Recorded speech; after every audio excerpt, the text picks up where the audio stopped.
ನಮಸ್ಕಾರ. ಮುಖ್ಯಾಂಶಗಳು. ನಾಳೆಯಿಂದ ವಿಧಾನಮಂಡಲದ ಬಜೆಟ್ ಅಧಿವೇಶನ. ಉಭಯ ಸದನಗಳನ್ನುದ್ದೇಶಿಸಿ ರಾಜ್ಯಪಾಲರ ಭಾಷಣ.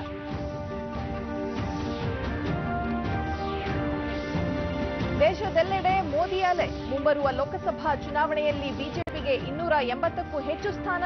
ಬಿಎಸ್ ಯಡಿಯೂರಪ್ಪ ವಿಶ್ವಾಸ. ಶಾರದಾ ಚಿಟ್ ಫಂಡ್ ಹಗರಣ ತನಿಖೆಗೆ ಸಹಕರಿಸಲು ಕೋಲ್ಕತ್ತಾ ಪೊಲೀಸ್ ಆಯುಕ್ತರಿಗೆ ಸುಪ್ರೀಂ ಕೋರ್ಟ್ ನಿರ್ದೇಶನ. ಹಾಗೂ ಮೊನಾಕೋ ಯುವರಾಜ 2ನೇ ಆಲ್ಬರ್ಟ್ ಪ್ರಧಾನಿ ನರೇಂದ್ರ ಮೋದಿ ಮಾತುಕತೆ. ಉಭಯ ದೇಶಗಳ ಸಂಬಂಧ ವೃದ್ಧಿ ಕುರಿತು ಸಮಾಲೋಚನೆ. ವಾರ್ತೆಗಳ ವಿವರ. ರಾಜ್ಯ ವಿಧಾನಮಂಡಲದ ಬಜೆಟ್ ಅಧಿವೇಶನ ನಾಳೆಯಿಂದ ಆರಂಭವಾಗಲಿದೆ. ರಾಜ್ಯಪಾಲ ವಜುಭಾಯಿ ವಾಲಾ ನಾಳೆ ಬೆಳಗ್ಗೆ 11 ಗಂಟೆಗೆ ವಿಧಾನಮಂಡಲದ ಉಭಯ ಸದನಗಳ ಜಂಟಿ ಅಧಿವೇಶನ ಉದ್ದೇಶಿಸಿ ಭಾಷಣ ಮಾಡಲಿದ್ದಾರೆ. ರಾಜ್ಯಪಾಲರು ತಮ್ಮ ಭಾಷಣದಲ್ಲಿ ರಾಜ್ಯ ಸರ್ಕಾರದ ಮುಂದಿನ ಗೊತ್ತು ಗುರಿಗಳನ್ನು ಉಲ್ಲೇಖಿಸುವ ಸಾಧ್ಯತೆ ಇದೆ.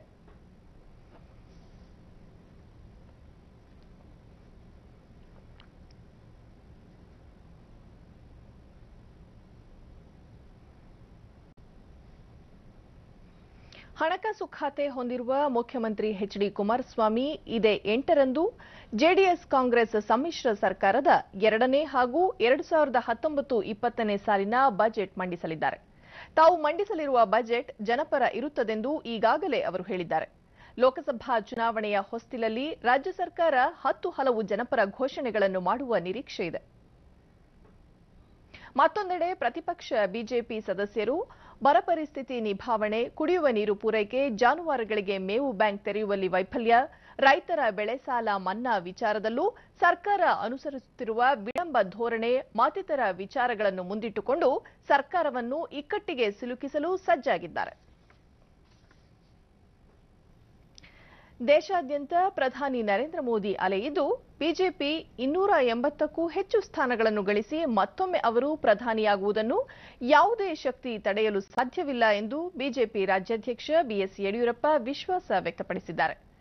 ಬೆಂಗಳೂರಿನಲ್ಲಿಂದು ಏರ್ಪಡಿಸಿದ್ದ ಭಾರತ್ ಕೆ ಮನ್ ಕಿ ಬಾತ್ ಮೋದಿ ಕೆ ಸಾಥ್ ಮೂಲಕ ಮುಂಬರುವ ಲೋಕಸಭಾ ಚುನಾವಣೆಗೆ ಪ್ರಣಾಳಿಕೆ ಸಿದ್ಧಪಡಿಸಲು ಜನಾಭಿಪ್ರಾಯ ಸಂಗ್ರಹಿಸುವ ಕಾರ್ಯಕ್ರಮಕ್ಕೆ ಚಾಲನೆ ನೀಡಿದ ಹಾಗೂ ಮಾತನಾಡಿದ ಕೇಂದ್ರ ಬಜೆಟ್ನಲ್ಲಿ ಆದಾಯ ಮಿತಿಯನ್ನು 2.5 ಲಕ್ಷದಿಂದ 5 ಲಕ್ಷಕ್ಕೆ ಏರಿಕೆ ಮಾಡಿರುವುದು, ಅದೇ ರೀತಿ ರೈತರ ಬ್ಯಾಂಕ್ ಖಾತೆಗಳಿಗೆ ವಾರ್ಷಿಕ 6,000 ರೂಪಾಯಿ ನೇರ ವರ್ಗಾವಣೆ ಮತ್ತು 60 ವರ್ಷ ಮೇಲ್ಪಟ್ಟ ಅಸಂಘಟಿತ ಕಾರ್ಮಿಕರಿಗೆ ತಿಂಗಳಿಗೆ 3,000 ಪಿಂಚಣಿ ನೀಡುವ ವಿನೂತನ ಕಾರ್ಯಕ್ರಮ ಇರುವುದು ಐತಿಹಾಸಿಕ ನಿರ್ಧಾರವಾಗಿದೆ ಎಂದರು. ಬಜೆಟ್ ಅಧಿವೇಶನದಲ್ಲಿ ಯಾವ ಒಂದು ಯೋಜನೆಗಳನ್ನು ಮಾಡಿತ್ತೋ ಬಹುಶಃ 5 ಲಕ್ಷದವರೆಗೆ, ಜೊತೆಗೆ ಅವರು ಸೇವಿಂಗ್ಸ್ ಮಾಡಿಸಿದ್ರೆ 1.5 ಲಕ್ಷ ಸೇರಿ 6.5 ಲಕ್ಷದವರೆಗೆ ಯಾವುದೇ ಒಂದು ತೆರಿಗೆಯನ್ನು ಕಟ್ಟದೇ ಇರುವಂತ ಒಂದು ವಿನೂತನ ಯೋಜನೆಯನ್ನ, ಮೊದಲು 2.5 ಲಕ್ಷ ಇದ್ದಂತಹ ಮಿತಿಯನ್ನ ಈಗ 6.5 ಲಕ್ಷದವರೆಗೆ ಏರಿಕೆ, 5 ಲಕ್ಷದಿಂದ 1.5 ಲಕ್ಷ ಸೇವಿಂಗ್ಸ್ ಸೇರಿ 6.5 ಲಕ್ಷದ ಏರಿಸಿರುವಂತಹ ಒಂದು ಐತಿಹಾಸಿಕ ಘಟನೆ. ಕೋಟ್ಯಾಂತರ ಜನರಿಗೆ ಅನುಕೂಲ ಆಗುವಂತದ್ದು ನಿಮಗೆಲ್ಲ ಗೊತ್ತಿರುವಂತಹದ್ದು. ಈ ದೇಶಕ್ಕೆ ಅನ್ನ ಕೊಡುವಂತ ಅನ್ನದಾತನಿಗೆ 2.5 ಹೆಕ್ಟೇರ್ವರೆಗೆ ಪ್ರತಿಯೊಬ್ಬ ರೈತನಿಗೆ ಒಂದು ವರ್ಷಕ್ಕೆ 6 ಈ ಎಲ್ಲ ವಿಚಾರಗಳನ್ನು ಜನರಿಗೆ ತಲುಪಿಸುವುದು ಕಾರ್ಯಕರ್ತರ ಜವಾಬ್ದಾರಿಯಾಗಿದೆ. ನಾಳೆಯಿಂದ ಆರಂಭವಾಗಲಿರುವ ವಿಧಾನಮಂಡಲದ ಅಧಿವೇಶನದಲ್ಲಿ ಪ್ರತಿಪಕ್ಷವಾಗಿ ತಮ್ಮ ಜವಾಬ್ದಾರಿಯನ್ನು ಅಚ್ಚುಕಟ್ಟಾಗಿ ನಿರ್ವಹಿಸುತ್ತಾ ಗಮನ ಹರಿಸುವುದಾಗಿ ಯಡಿಯೂರಪ್ಪ ಹೇಳಿದರು. ನಂತರ 3,000 ರೂಪಾಯಿ ಪೆನ್ಷನ್ ಕೊಡುವಂತ ಈ ರೀತಿ ಅನೇಕ ಯೋಜನೆಗಳನ್ನ ಪ್ರಧಾನಿ ನರೇಂದ್ರ ಮೋದಿ ಅವರು ಮಾಡಿರುವಂತಹದ್ದು ಪಿಯೂಷ್ ಗೋಯಲ್ ಬಜೆಟ್ನಲ್ಲಿ ಘೋಷಣೆ ಮಾಡೋದು ನಿಮಗೆಲ್ಲ ಗೊತ್ತಿರೋ ಸಂಗತಿ. ಇವತ್ತೀಗಾಗಲೇ ಸುಮಾರು 170 ತಾಲೂಕಿನಲ್ಲಿ ರಾಜ್ಯದ 170ಕ್ಕೂ ಹೆಚ್ಚು ತಾಲೂಕುಗಳಲ್ಲಿ ಭೀಕರ ಬರ ತಾಂಡವವಾಡುತ್ತಿದೆ. ಕುಡಿಯುವ ನೀರಿಗೆ ಹಾಹಾಕಾರ ಉಂಟಾಗಿದೆ. ಇಂತಹ ಪರಿಸ್ಥಿತಿಯಲ್ಲಿ ಸರ್ಕಾರ ಜನರ ಸಂಕಷ್ಟಕ್ಕೆ ಸ್ಪಂದಿಸುವ ಪ್ರಯತ್ನ ಮಾಡಿಲ್ಲ ಎಂದು ಅವರು ಆರೋಪಿಸಿದರು. ನಾವು ರಾಜ್ಯದ ಜನರ ಸಂಕಷ್ಟಗಳನ್ನು ತಿಳ್ಕೊಂಡು ಬಂದಿದ್ದೇವೆ. ಕುಡಿಯುವ ನೀರಿನ ಹಾಹಾಕಾರ, ಯಾವುದೇ ಜನರಿಗೆ ಉದ್ಯೋಗ ಇಲ್ಲ. ಇಂಥ ಸಂಕಷ್ಟದಲ್ಲಿ ಜನ ಇದ್ದಾಗ ಇವರು ಮೋಜು ಮಾಡಿಕೊಂಡು ಪರಸ್ಪರ ಕಚ್ಚಾಡಿಕೊಂಡು ಬೆಂಗಳೂರಲ್ಲಿ ಕುಂತಿರೋದನ್ನ ರಾಜ್ಯದ 6.5 ಕೋಟಿ ಜನ ಗಮನಿಸ್ತಾ ಇದ್ದಾರೆ. ಮಾಜಿ ಮುಖ್ಯಮಂತ್ರಿ ಜಗದೀಶ್ ಶೆಟ್ಟರ್, ಮುಖಂಡರಾದ ಕೆಎಸ್ ಈಶ್ವರಪ್ಪ, ಆರ್ ಅಶೋಕ ಮತ್ತಿತರರು ಉಪಸ್ಥಿತರಿದ್ದರು. ಬೆಂಗಳೂರು ವಿದ್ಯುತ್ ಸರಬರಾಜು ಕಂಪನಿ ಬೆಸ್ಕಾಂ ವತಿಯಿಂದ ಬೆಂಗಳೂರಿನಲ್ಲಿಂದು ಗ್ರಾಹಕರ ಜಾಗೃತಿ ಸಮ್ಮೇಳನ ಆಯೋಜಿಸಲಾಗಿತ್ತು.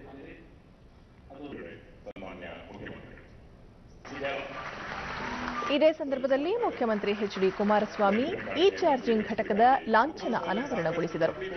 ಬೆಸ್ಕಾಂ ಗ್ರಾಹಕರಿಗೆ ಅರಿವು ಮೂಡಿಸುವ ಕಿರುಹೊತ್ತಿಗೆಯನ್ನು ಸಹ ಬಿಡುಗಡೆ ಮಾಡಿದರು.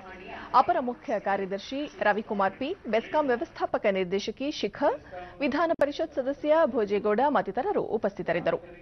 ಇ ಚಾರ್ಜಿಂಗ್ ಘಟಕದ ಲಾಂಛನ ರೂಪಿಸಿದ ಭರತ್ ಕುಮಾರ್ ಹಾಗೂ ಬೆಸ್ಕಾಂ ದಿನದರ್ಶಿಯ ವಿನ್ಯಾಸ ರೂಪಿಸಿದ ಮಂಜುಳಾ ಅವರಿಗೆ ಪ್ರಶಸ್ತಿ ನೀಡಲಾಯಿತು. ನಂತರ ಮುಖ್ಯಮಂತ್ರಿ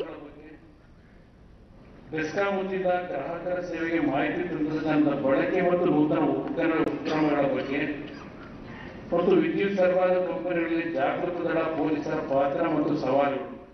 ನಂತರ ಮುಖ್ಯಮಂತ್ರಿ ಗ್ರಾಹಕರಿಗೆ ವಿದ್ಯುತ್ ಬಳಕೆಯ ಬಗ್ಗೆ ಅರಿವು ಮೂಡಿಸುವ ಅಗತ್ಯವಿದ್ದು ಇಂದಿನ ಕಾರ್ಯಕ್ರಮ ಪೂರಕವಾಗಿದೆ. ಸಿಬ್ಬಂದಿ ಯಾವುದೇ ಅನಾಹುತಕ್ಕೀಡಾಗದಂತೆ ಜಾಗ್ರತೆಯಿಂದ ಕಾರ್ಯನಿರ್ವಹಿಸುವಂತಾಗಲು ಸಹ ಇಂತಹ ಕಾರ್ಯಕ್ರಮಗಳು ಅಗತ್ಯ ಎಂದು ಹೇಳಿದರು. ಸಂಸ್ಥೆ ನಷ್ಟ ತಗ್ಗಿಸಲು ಕೈಗೊಳ್ಳಬಹುದಾದ ಕ್ರಮಗಳ ಬಗ್ಗೆಯೂ ಮುಖ್ಯಮಂತ್ರಿ ಸಲಹೆ ನೀಡಿದರು. ಅಧಿಕಾರಿಗಳಿಗೆ ಎಲ್ಲರಿಗೂ ಸದುಪಯೋಗ ಆಗ್ತಕ್ಕಂಥ ಒಂದು ಉತ್ತಮವಾದ ಕಾರ್ಯಕ್ರಮ ಇದೆ.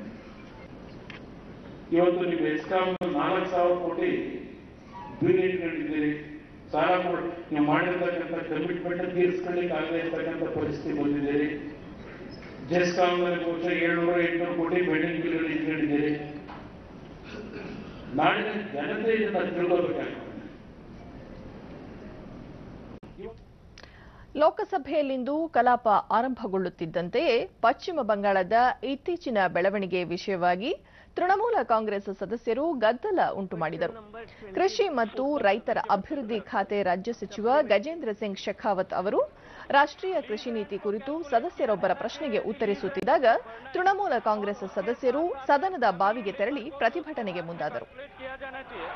इन सब विषयों को जोड़ते हुए माननीय नरेंद्र मोदी जी की सरकार ने एक ऐतिहासिक निर्णय किया है कि देश का कृषि क्षेत्र जो नेशनल एग्रीकल्चर पॉलिसी बनी है उसके आधार पर काम कर रहा है.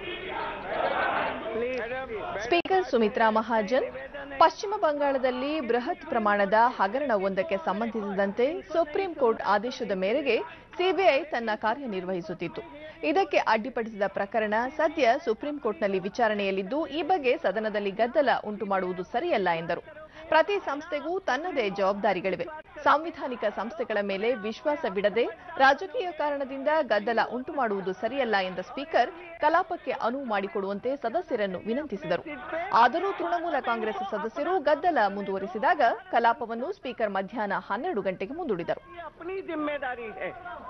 और इसलिए पार्लियामेंट में इस तरह के से चिल्लाने से कुछ नहीं होता है. तो मेरा निवेदन है, प्लीज गो. सुप्रीम कोर्ट में सुनवाई चल रही है. आप ना सुप्रीम कोर्ट पे विश्वास करोगे, आप ना सीबीआई पे. अपने तो ये बातें नहीं चलेगी. I am very sorry. House stands एडजोर्न्ड.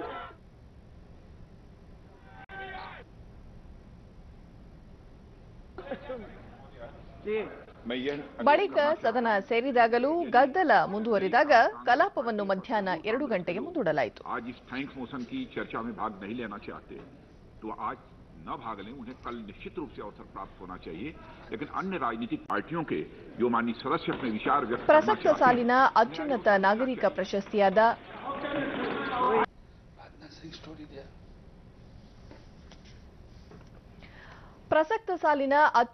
ನಾಗರಿಕ ಪ್ರಶಸ್ತಿಯಾದ ಭಾರತ ರತ್ನ ಮತ್ತು ಪದ್ಮಭೂಷಣ ಪುರಸ್ಕೃತರಾದ ರಾಜ್ಯಸಭೆಯ ಮಾಜಿ ಮತ್ತು ಹಾಲಿ ಸದಸ್ಯರಿಗೆ ಸದನದಲ್ಲಿಂದು ಅಭಿನಂದನೆ ಸಲ್ಲಿಸಲಾಯಿತು.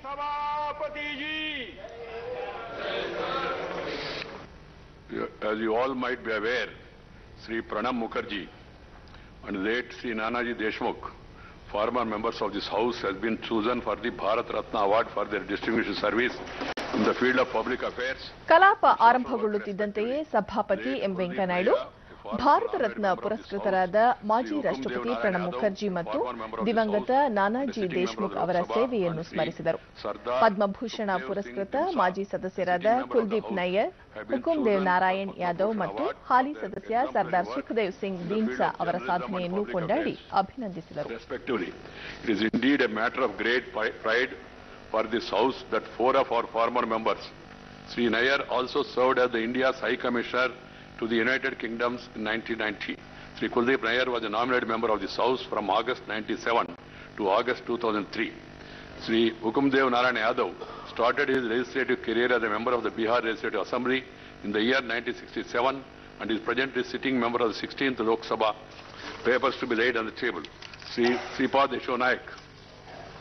I rise to lay on the table of the House the paper. ಬಳಿಕ ಪ್ರಶ್ನಾವಳಿ ಅವಧಿ ಆರಂಭಗೊಳ್ಳುತ್ತಿದ್ದಂತೆಯೇ ಪಶ್ಚಿಮ ಬಂಗಾಳದ ಬೆಳವಣಿಗೆ ಕುರಿತು ತೃಣಮೂಲ ಕಾಂಗ್ರೆಸ್ ಸದಸ್ಯರು ಗದ್ದಲ ಉಂಟು ಮಾಡಿದರು. Or you can start discussion on the President address itself. You can take up this issue. This is not fair. Minister of Parliament Affairs. Sabhapati ji. Rashtrapati ji. ಸಂಸದೀಯ ವ್ಯವಹಾರಗಳ ಖಾತೆ ರಾಜ್ಯ ಸಚಿವ ವಿಜಯ್ ಗೋಯಲ್ ರಾಷ್ಟ್ರಪತಿ ಭಾಷಣದ ಮೇಲಿನ ಚರ್ಚೆಗೆ ಅವಕಾಶ ನೀಡಬೇಕು. ಪಶ್ಚಿಮ ಬಂಗಾಳದಲ್ಲಿ ಸಿಬಿಐ ಅಧಿಕಾರಿಗಳನ್ನು ಅಲ್ಲಿನ ಪೊಲೀಸರು ಬಂಧಿಸಿದ ಕ್ರಮ ಸಂವಿಧಾನ ವಿರೋಧಿಯಾಗಿದ್ದು, ಈ ಬಗ್ಗೆ ನ್ಯಾಯಾಲಯ ಸೂಕ್ತ ಕ್ರಮ ಜರುಗಿಸಲಿದ್ದು ಸದನದ ಕಲಾಪಕ್ಕೆ ಅನುವು ಮಾಡಿಕೊಡಬೇಕು ಎಂದರು.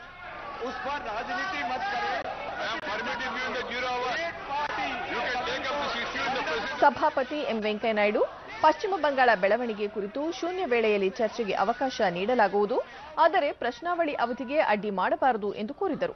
ಆದರೂ ಸದಸ್ಯರ ಗದ್ದಲ ಮುಂದುವರಿದಾಗ ಕಲಾಪವನ್ನು ಮಧ್ಯಾಹ್ನ 2 ಗಂಟೆಗೆ ಮುಂದೂಡಿದರು. ಬಳಿಕ ಸದನ ಸೇರಿದಾಗಲೂ ತೃಣಮೂಲ ಕಾಂಗ್ರೆಸ್ ಸದಸ್ಯರು ಸದನದ ಬಾವಿಗೆ ತೆರಳಿ ಘೋಷಣೆ ಕೂಗತೊಡಗಿದರು.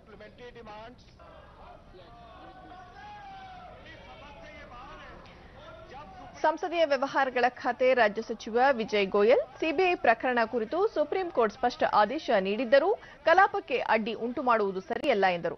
ಆದರೂ ಗದ್ದಲ ಮುಂದುವರಿದಾಗ ಉಪಸಭಾಪತಿ ಹರಿವಂಶ ಸಿಂಗ್ ಕಲಾಪವನ್ನು ನಾಳೆಗೆ ಮುಂದೂಡಿದರು.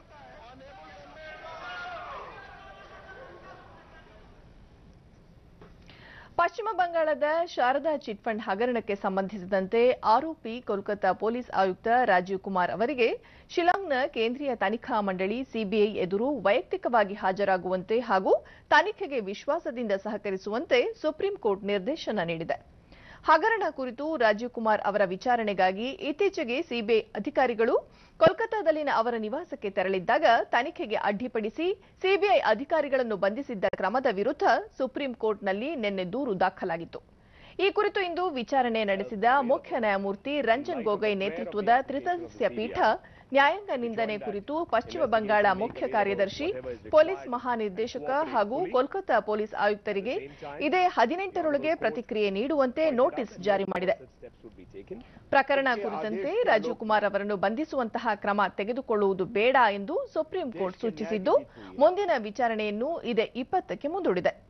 ಇದಲ್ಲದೆ ಶಾರದಾ ಚಿಟ್ ಫಂಡ್ ಹಗರಣಕ್ಕೆ ಸಂಬಂಧಿಸಿದ ವಿದ್ಯುನ್ಮಾನ ದಾಖಲೆಗಳನ್ನು ಕೋಲ್ಕತ್ತಾ ಪೊಲೀಸ್ ಆಯುಕ್ತ ರಾಜೀವ್ ಕುಮಾರ್ ನಾಶಪಡಿಸಿದ ಆರೋಪ ಮತ್ತು ಪ್ರಕರಣ ಕುರಿತು ಸಿಬಿಐಗೆ ರಾಜ್ಯ ಎಸ್ಐಟಿ ತಿದ್ದಿದ ಸಾಕ್ಷ್ಯಾಧಾರ ಒದಗಿಸಿರುವ ಆರೋಪ ಕುರಿತು ಇದೇ 20ರೊಳಗೆ ಉತ್ತರ ನೀಡುವಂತೆ ರಾಜೀವ್ ಕುಮಾರ್ ಅವರಿಗೆ ಸುಪ್ರೀಂ ಕೋರ್ಟ್ ನೋಟಿಸ್ ನೀಡಿದೆ. ಈ ಕುರಿತು ಹಿರಿಯ ವಕೀಲರು ಪಶ್ಚಿಮ ಬಂಗಾಳದಲ್ಲಿ ಸುಮಾರು 40,000 ಕೋಟಿ ರೂಪಾಯಿ ಮೊತ್ತದ ಬೃಹತ್ ಶಾರದಾ ಚಿಟ್ ಫಂಡ್ ಹಗರಣ ಕುರಿತ ತನಿಖೆಗೆ ಸುಪ್ರೀಂ ಕೋರ್ಟ್ ಆದೇಶದ ಮೇರೆಗೆ ಸಿಬಿಐ ವಿಚಾರಣೆಗೆ ಮುಂದಾಗಿತ್ತು. ಸುಮಾರು 25 ಲಕ್ಷ ಬಡಜನರಿಗೆ ಅನಾನುಕೂಲ ಉಂಟು ಮಾಡಿದ ಈ ಬೃಹತ್ ಹಗರಣ ಕುರಿತು ನ್ಯಾಯಾಲಯದ ಆದೇಶದಂತೆ ಸಿಬಿಐ ತನ್ನ ಕಾರ್ಯ ನಿರ್ವಹಿಸುತ್ತಿತ್ತು. ಆದರೆ ಇದಕ್ಕೆ ಅಡ್ಡಿ ಉಂಟು ಮಾಡಿದ ಬೆಳವಣಿಗೆ ಅನಗತ್ಯವಾಗಿತ್ತು ಎಂದು ನ್ಯಾಯಾಲಯ ಅಭಿಪ್ರಾಯಪಟ್ಟಿದ್ದಾಗಿ ತಿಳಿಸಿದ್ದಾರೆ. ಪಶ್ಚಿಮ ಬಂಗಾಳ ಮುಖ್ಯಮಂತ್ರಿ ಮಮತಾ ಬ್ಯಾನರ್ಜಿ ಅವರು ಬಿಜೆಪಿ ವಿರುದ್ಧ ರಾಜಕೀಯ ನೆಲೆಯಲ್ಲಿ ಪ್ರತಿಭಟನೆ ಅಥವಾ ವಿರೋಧ ವ್ಯಕ್ತಪಡಿಸಲು ಅವಕಾಶವಿದೆ. ಆದರೆ ಸಾಂವಿಧಾನಿಕ ಸಂಸ್ಥೆಗಳ ಕಾರ್ಯಕ್ಕೆ ಅಡ್ಡಿಪಡಿಸುವುದು ಹಾಗೂ ಆರೋಪಿ ಪರ ಧರಣಿ ನಡೆಸುವಂತಹ ಕ್ರಮ ಸರಿಯಲ್ಲ ಎಂದು ವಕೀಲರು ಹೇಳಿದ್ದಾರೆ. ಕೇಂದ್ರ ಕಾನೂನು ಸಚಿವ ರವಿಶಂಕರ್ ಪ್ರಸಾದ್ ಪ್ರಕರಣ ಕುರಿತು ಪಶ್ಚಿಮ ಬಂಗಾಳದ ಹಿರಿಯ ಅಧಿಕಾರಿಗಳಿಗೆ ನ್ಯಾಯಾಂಗ ನಿಂದನೆ ನೋಟಿಸ್ ಜಾರಿ ಮಾಡಿರುವ ಹಾಗೂ ಶಾರದಾ ಚಿಟ್ ಫಂಡ್ ಹಗರಣ ಕುರಿತು ಕೋಲ್ಕತ್ತಾ ಪೊಲೀಸ್ ಆಯುಕ್ತ ರಾಜೀವ್ ಕುಮಾರ್ ಸಿಬಿಐ ಎದುರು ವೈಯಕ್ತಿಕವಾಗಿ ಹಾಜರಾಗಬೇಕೆಂಬ ಸುಪ್ರೀಂ ಕೋರ್ಟ್ ಆದೇಶ ಸ್ವಾಗತಾರ್ಹ. ಈ ಆದೇಶ ಭ್ರಷ್ಟಾಚಾರ ವಿರುದ್ಧದ ಹೋರಾಟಕ್ಕೆ ಸಂದ ಜಯ ಎಂದಿದ್ದಾರೆ.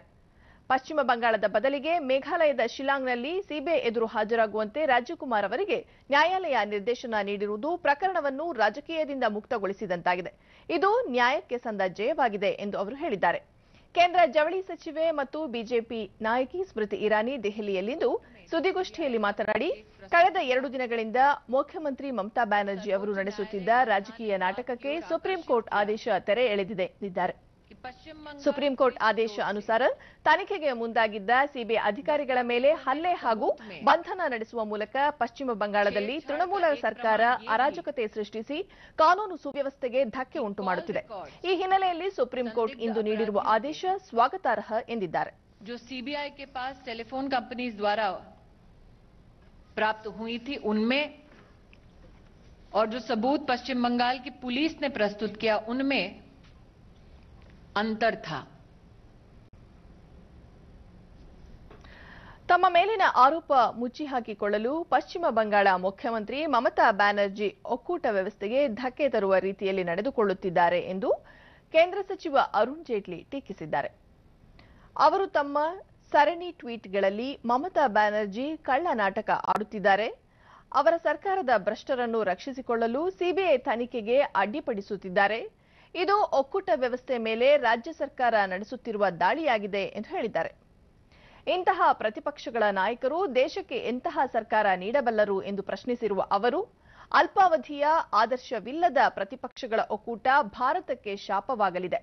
2019ರ ಲೋಕಸಭಾ ಚುನಾವಣೆ ಉತ್ತಮ ಆಡಳಿತ ನೀಡುವ ಪ್ರಧಾನಿ ನರೇಂದ್ರ ಮೋದಿ ಮತ್ತು ಅರಾಜಕತೆ ಸೃಷ್ಟಿಸುವ ಪ್ರತಿಪಕ್ಷಗಳ ನಡುವಿನ ಸ್ಪರ್ಧೆಯಾಗಿದೆ. ಈ ಪ್ರತಿಪಕ್ಷಗಳಿಗೆ ಚುನಾವಣೆ ಪಾಠ ಕಲಿಸಲಿದೆ ಎಂದು ತಿಳಿಸಿದ್ದಾರೆ.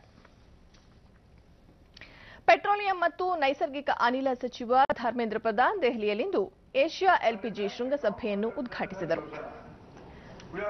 ನಂತರ ಇಂಧನ ವಲಯದಲ್ಲಿ ಕಳೆದ 4 ವರ್ಷಗಳಲ್ಲಿ ಎನ್ಡಿಎ ಸರ್ಕಾರ ಹಲವು ನೀತಿ ನಿರೂಪಣೆಗಳ ಮೂಲಕ ಮಹತ್ವದ ಪ್ರಗತಿ ಸಾಧಿಸಿ ಆರ್ಥಿಕತೆಗೆ ಉತ್ತಮ ಕೊಡುಗೆ ನೀಡಿದೆ.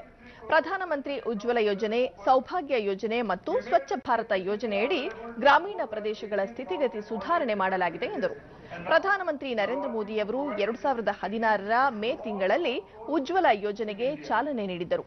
4 ವರ್ಷಗಳಲ್ಲಿ 5 ಕೋಟಿ ಬಡ ಕುಟುಂಬಗಳಿಗೆ ಉಚಿತ ಎಲ್ಪಿಜಿ ಸಂಪರ್ಕ ಒದಗಿಸುವ ಗುರಿ ಹೊಂದಲಾಗಿತ್ತು. ಈಗಾಗಲೇ ಆ ಗುರಿ ಮೀರಿ 6 ಕೋಟಿ ಅಡುಗೆ ಅನಿಲ ಸಂಪರ್ಕ ಒದಗಿಸಲಾಗಿದೆ.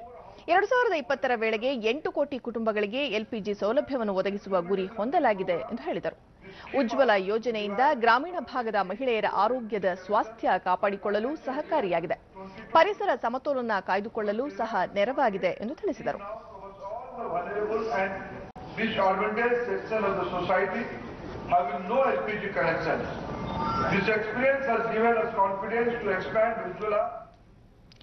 ಒಂದು ವಾರದ ಭಾರತ ಭೇಟಿಗಾಗಿ ದೆಹಲಿಗೆ ನಿನ್ನೆ ಆಗಮಿಸಿರುವ ಮೊನಾಕೋ ಯುವರಾಜ 2ನೇ ಆಲ್ಬರ್ಟ್ ಅವರು ರಾಷ್ಟ್ರಪತಿ ಭವನದಲ್ಲಿಂದು ರಾಷ್ಟ್ರಪತಿ ರಾಮನಾಥ್ ಕೋವಿಂದ್ ಅವರನ್ನು ಭೇಟಿಯಾದರು.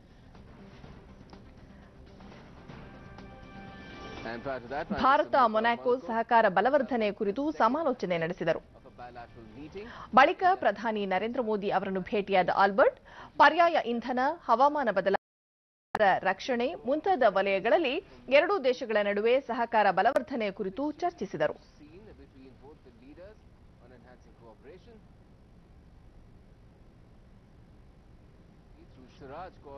ಬಳಿಕ ವಿದೇಶಾಂಗ ಸಚಿವೆ ಸುಷ್ಮಾ ಸ್ವರಾಜ್ ಅವರೊಂದಿಗೆ ಸಮಾಲೋಚನೆ ನಡೆಸಿದ ಅವರು ಸ್ಮಾರ್ಟ್ ಸಿಟಿ, ಸಾಗರ ಪರಿಸರ ವ್ಯವಸ್ಥೆ, ಪ್ರವಾಸೋದ್ಯಮ, ಹೂಡಿಕೆ ಮತ್ತಿತರ ವಲಯಗಳಲ್ಲಿನ ಸಹಕಾರ ಕುರಿತು ಚರ್ಚಿಸಿದರು.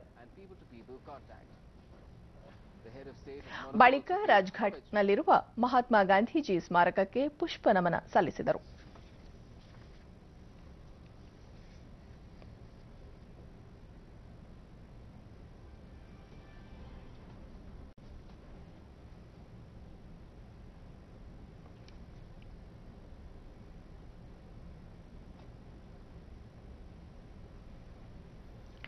ಭಾರತೀಯ ರಿಸರ್ವ್ ಬ್ಯಾಂಕ್ ಆರ್ಬಿಐನ 6ನೇ ದ್ವೈಮಾಸಿಕ ಸಭೆ ಇದೇ ತಿಂಗಳ 7ರಂದು ನಡೆಯಲಿದ್ದು ಹಣಕಾಸು ನೀತಿ ಪರಾಮರ್ಶೆ ನಡೆಯಲಿದೆ.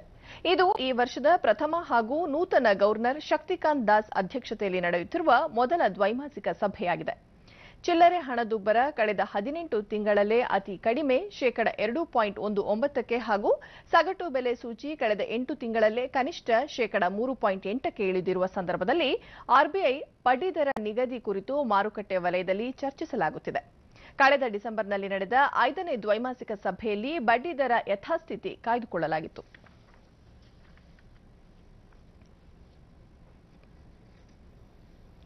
ಮೈಸೂರಿನ ತಿರುಮಲಕೂಡ ನರಸೀಪುರದಲ್ಲಿ ನಡೆಯಲಿರುವ ಕುಂಭಮೇಳಕ್ಕಾಗಿ ನಡೆದಿರುವ ಸಿದ್ಧತೆಗಳ ಬಗ್ಗೆ ಮೈಸೂರು ಜಿಲ್ಲಾ ಉಸ್ತುವಾರಿ ಸಚಿವ ಜಿಟಿ ದೇವೇಗೌಡ, ಶಾಸಕ ಯತೀಂದ್ರ, ಅಶ್ವಿನ್, ಹಿರಿಯ ಅಧಿಕಾರಿಗಳು ಇಂದು ಸ್ಥಳಕ್ಕೆ ಭೇಟಿ ನೀಡಿ ಪರಿಶೀಲನೆ ನಡೆಸಿದರು.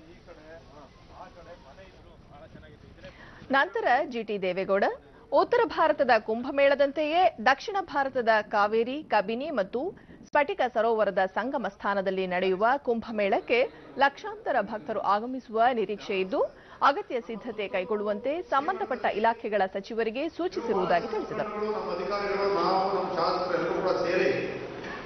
ಮೊದಲನೇ ಸಭೆಯನ್ನು ಅಲ್ಲಿ ಮಾಡಿದ್ದಾರೆ. ಪ್ರಾರಂಭಿಕ ಸಭೆ ಸುತ್ತೂರು ಮಠದಲ್ಲಿ ಶ್ರೀ ಕ್ಷೇತ್ರದಲ್ಲಿ ನಡೆಯಿತು.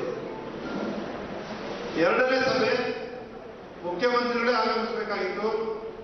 ಸಿದ್ಧಗಂಗಾ ಶ್ರೀಗಳು ಲಿಂಗೈಕ್ಯ ಆದ್ರಿಂದ ಶಾಸಕ ಯತೀಂದ್ರ ಕುಂಭಮೇಳದ ಸಮಗ್ರ ಮಾಹಿತಿ ಪಡೆದಿದ್ದು, ಅಗತ್ಯ ಕಾಮಗಾರಿಗಳನ್ನು ಸಕಾಲದಲ್ಲಿ ಪೂರ್ಣಗೊಳಿಸಲು ಕ್ರಮ ಕೈಗೊಳ್ಳಲಾಗಿದೆ ಎಂದರು. ವ್ಯಕ್ತಪಡಿಸಿದ್ದಾರೆ. ಹಾಗಾಗಿ ಕೆಲಸಗಳು ಚೆನ್ನಾಗಿ ನಡೀತಾ ಇದೆ. ನಮ್ಮ ಚುನಾಯಿತ ಪ್ರತಿನಿಧಿಗಳು ಮತ್ತು ಬೇರೆ ಎಲ್ಲ ತಿಮ್ಮಕ್ಕೂರಿನ ಎಲ್ಲ ಜನತೆಯೂ ಕೂಡ ಯಾವುದೇ ಆತಂಕ ಪಡಬೇಡಿ. ಕುಂಭಮೇಳದಲ್ಲಿ ಬಹಳ ಯೋಜನಾಬದ್ಧವಾಗಿ ಬಹಳ ಚೆನ್ನಾಗಿ ಈ ಬಾರಿ ನಡೆಯುತ್ತೆ ಅಂತ ಹೇಳಿ ಮತ್ತೊಮ್ಮೆ ಹೇಳೋದಿದ್ರೆ ಮಾನ್ಯ ಮುಖ್ಯಮಂತ್ರಿ ಶಾಸಕ ಎಂ ಅಶ್ವಿನ್ ಕುಮಾರ್, ಜಿಲ್ಲಾಧಿಕಾರಿ ಇತ್ತೀಚೆಗೆ ಭೇಟಿ ನೀಡಿ ಸಿದ್ಧತೆಗಳ ಕುರಿತು ಪರಿಶೀಲನೆ ನಡೆಸಿದ್ದು, ಮುಖ್ಯಮಂತ್ರಿ ನಿರ್ದೇಶನದನ್ವಯ ಕಾಮಗಾರಿಗಳು ಭರದಿಂದ ಸಾಗಿವೆ ಎಂದರು. ಕಾಯೋದು ಬೇಡ, ತಾವು ಅಧಿಕಾರಿಗಳಿಗೆ ಸೂಚನೆ ಕೊಟ್ಟಿದ್ದಾರೆ, ಕೆಲಸನೂ ಮಾಡ್ತಾ ಇದ್ದಾರೆ. ಈಗ ಇವತ್ತು ಉಸ್ತುವಾರಿ ಸಚಿವರು ಬಂದಿರೋದ್ರಿಂದ ನಾಳೆಯಿಂದ ಇನ್ನೂ ಹೆಚ್ಚಿನ ಮಟ್ಟಿಗೆ ಕೆಲಸಗಳಾಗ್ತವೆ. ಏನು ಸುಸಜ್ಜಿತವಾಗಿ ಮಾಡ್ತಾ ಇದ್ದಾರೆ. ಅದರಲ್ಲಿ ಅಧಿಕಾರಿಗಳು ದಿನನಿತ್ಯ ರಾತ್ರಿ ಶ್ರಮಪಟ್ಟು ಕೆಲಸ ಮಾಡ್ತಾ ಇದ್ದಾರೆ. ಮೈಸೂರಿನ ಸುತ್ತೂರಿನಲ್ಲಿ ನಡೆದಿರುವ ಜಾತ್ರಾ ಮಹೋತ್ಸವದ ಅಂಗವಾಗಿ ಏರ್ಪಾಡಾದ ಕುಸ್ತಿ ಪಂದ್ಯಾವಳಿ ಉದ್ಘಾಟನೆ ವೇಳೆ ನೈಟ್ರೋಜನ್ ಬಲೂನ್ ಸ್ಫೋಟಗೊಂಡಿದೆ. ಈ ಘಟನೆಯಲ್ಲಿ ಸುತ್ತೂರು ಮಠದ ಶಿವರಾತ್ರಿ ದೇಶಿಕೇಂದ್ರ ಸ್ವಾಮೀಜಿ, ವಿಧಾನ ಪರಿಷತ್ ಸದಸ್ಯ ಮರಿತಿಬೇಗೌಡ, ಬಿಜೆಪಿ ಮುಖಂಡ ಕಲ್ಮಳ್ಳಿ ಶಿವಕುಮಾರ್ ಸೇರಿದಂತೆ ಸುಮಾರು 16 ಜನರಿಗೆ ಸಣ್ಣ ಪುಟ್ಟ ಗಾಯಗಳ ಹೊರತು ಯಾವುದೇ ಹಾನಿಯಾಗಿಲ್ಲ. ಬಲೂನ್ ಹಾರುವ ಮುನ್ನವೇ ಸ್ಫೋಟಗೊಂಡಿದೆ. ರಾಯಚೂರಿಗೆ ಇಂದು ಭೇಟಿ ನೀಡಿದ್ದ ಕೇಂದ್ರ ಮಾನವ ಸಂಪನ್ಮೂಲ ಇಲಾಖೆಯ ಹೆಚ್ಚುವರಿ ಕಾರ್ಯದರ್ಶಿ ಎಸ್ಎಸ್ ಸಂಧು ನೇತೃತ್ವದ ತಂಡ ಇದೇ ತಾಲೂಕಿನ ವಡವಟ್ಟಿ ಗ್ರಾಮದಲ್ಲಿ ನಿರ್ಮಿಸಲು ಉದ್ದೇಶಿಸಿರುವ ಐಐಐಟಿಗೆ ಸಂಬಂಧಿಸಿದ ಸ್ಥಳ ಪರಿಶೀಲನೆ ನಡೆಸಿತು. ಐಐಐಟಿ ಸ್ಥಾಪನೆಗೆ ನಿಗದಿಪಡಿಸಲಾಗಿರುವ ಗ್ರಾಮದ 65 ಎಕರೆ ಜಮೀನಿನಲ್ಲಿ ನೀರಿನ ಲಭ್ಯತೆ, ಮಣ್ಣು ಹಾಗೂ ಸಾರಿಗೆ ಸಂಪರ್ಕ ಕುರಿತು ಸ್ಥಳೀಯ ಅಧಿಕಾರಿಗಳಿಂದ ತಂಡ ಮಾಹಿತಿಯನ್ನು ಸಂಗ್ರಹಿಸಿತು. ಐಟಿಬಿಟಿ ನಿರ್ದೇಶಕರಾದ ಆರ್ ಗಿರೀಶ್, ಜಿಲ್ಲಾ ಪಂಚಾಯತ್ ಮುಖ್ಯ ಕಾರ್ಯನಿರ್ವಹಣಾಧಿಕಾರಿ ನಳಿನ್ ಅತುಲ್, ಅಪರ ಜಿಲ್ಲಾಧಿಕಾರಿ ಗೋವಿಂದ ರೆಡ್ಡಿ, ಧಾರವಾಡ ಐಐಐಟಿ ಪ್ರೊಫೆಸರ್ ಡಾ ದೀಪಕ್ ಮತ್ತಿತರ ಅಧಿಕಾರಿಗಳು ಕೇಂದ್ರ ತಂಡಕ್ಕೆ ಮಾಹಿತಿ ನೀಡಿದರು. ರಾಜ್ಯಕ್ಕೆ ಭೇಟಿ ನೀಡಿರುವ ಇಸ್ರೇಲ್ ಕೃಷಿ ವಿಜ್ಞಾನಿಗಳ ತಂಡ ಕೋಲಾರ ಜಿಲ್ಲೆಯ ರೈತರಿಗೆ ಕೃಷಿಯಲ್ಲಿ ಇಸ್ರೇಲ್ ಮಾದರಿ ಅನುಸರಿಸುವ ಮೂಲಕ ಹೆಚ್ಚಿನ ಇಳುವರಿ ಹೇಗೆ ಪಡೆಯಬಹುದು ಎಂಬ ಬಗ್ಗೆ ಅರಿವು ಮೂಡಿಸುತ್ತಿದೆ. ಇಸ್ರೇಲ್ ಸೌತ್ ಇಂಡಿಯಾದ ಕೌನ್ಸಿಲರ್ ಜನರಲ್ ಡಾರಾ ಕುರಶ್, ತೋಟಗಾರಿಕಾ ಇಲಾಖೆಯ ಸಹಾಯಕ ನಿರ್ದೇಶಕ ದಂಡಿನ್, ಉಪನಿರ್ದೇಶಕ ಕೃಷ್ಣಮೂರ್ತಿ ಸೇರಿದಂತೆ ಇಸ್ರೇಲ್ ವಿಜ್ಞಾನಿಗಳ ತಂಡ ಕಳೆದ ವರ್ಷದ ಬಿತ್ತನೆ ಹೇಗೆ ಫಲ ನೀಡಿದೆ ಎಂಬ ಬಗ್ಗೆ ಪರಿಶೀಲನೆ ನಡೆಸಿತು.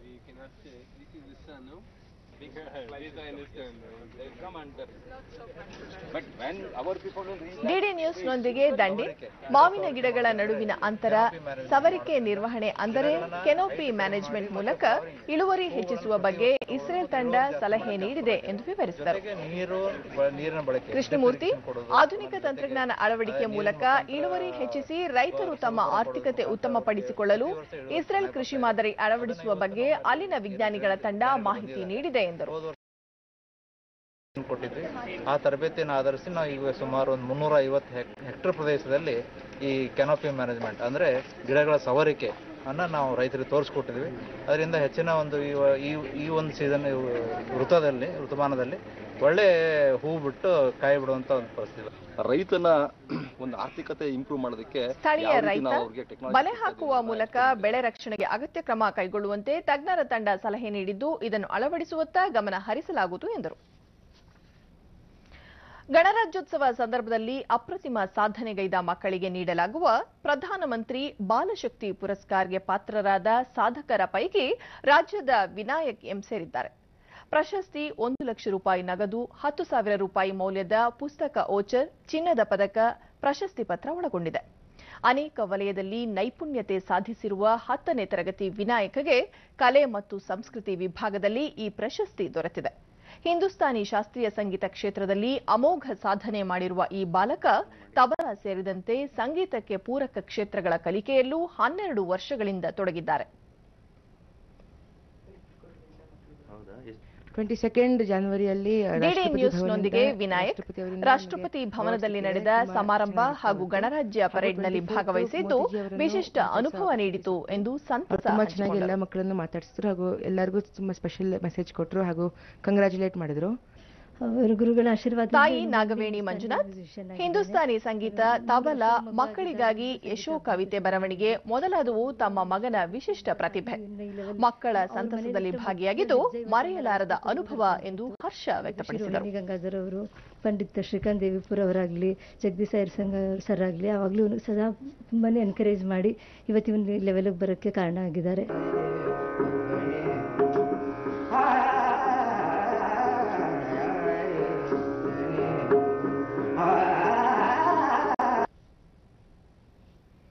ಇನ್ನು ಹವಾವರ್ತಮಾನ. ರಾಜ್ಯಾದ್ಯಂತ ಒಣಹವೆ ಮುಂದುವರೆದಿದೆ.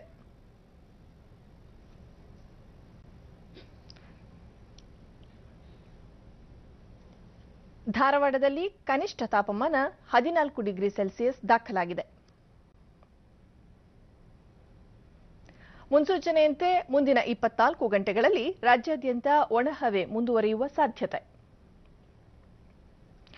ಬೆಂಗಳೂರು ಸುತ್ತಮುತ್ತ ಶುಭ್ರ ಆಕಾಶ, ಮುಂಜಾನೆ ಕೆಲ ಪ್ರದೇಶಗಳಲ್ಲಿ ಮಂಜು ಮುಸುಕಿದ ವಾತಾವರಣ. ಗರಿಷ್ಠ 30, ಕನಿಷ್ಠ 19 ಡಿಗ್ರಿ ಸೆಲ್ಸಿಯಸ್ ತಾಪಮಾನ ದಾಖಲು ಸಂಭವ. ಕೊನೆಯಲ್ಲಿ ಮತ್ತೊಮ್ಮೆ ಮುಖ್ಯಾಂಶಗಳು. ನಾಳೆಯಿಂದ ವಿಧಾನಮಂಡಲದ ಬಜೆಟ್ ಅಧಿವೇಶನ, ಉಭಯ ಸದನಗಳನ್ನುದ್ದೇಶಿಸಿ ರಾಜ್ಯಪಾಲರ ಭಾಷಣ. ದೇಶದೆಲ್ಲೆಡೆ ಮೋದಿ ಅಲೆ, ಮುಂಬರುವ ಲೋಕಸಭಾ ಚುನಾವಣೆಯಲ್ಲಿ ಬಿಜೆಪಿಗೆ 280ಕ್ಕೂ ಹೆಚ್ಚು ಸ್ಥಾನ, ಬಿಎಸ್ ಯಡಿಯೂರಪ್ಪ ವಿಶ್ವಾಸ. ಶಾರದಾ ಚಿಟ್ ಫಂಡ್ ಹಗರಣ, ಸಿಬಿಐ ತನಿಖೆಗೆ ಸಹಕರಿಸಲು ಕೋಲ್ಕತ್ತಾ ಪೊಲೀಸ್ ಆಯುಕ್ತರಿಗೆ ಸುಪ್ರೀಂ ಕೋರ್ಟ್ ನಿರ್ದೇಶನ.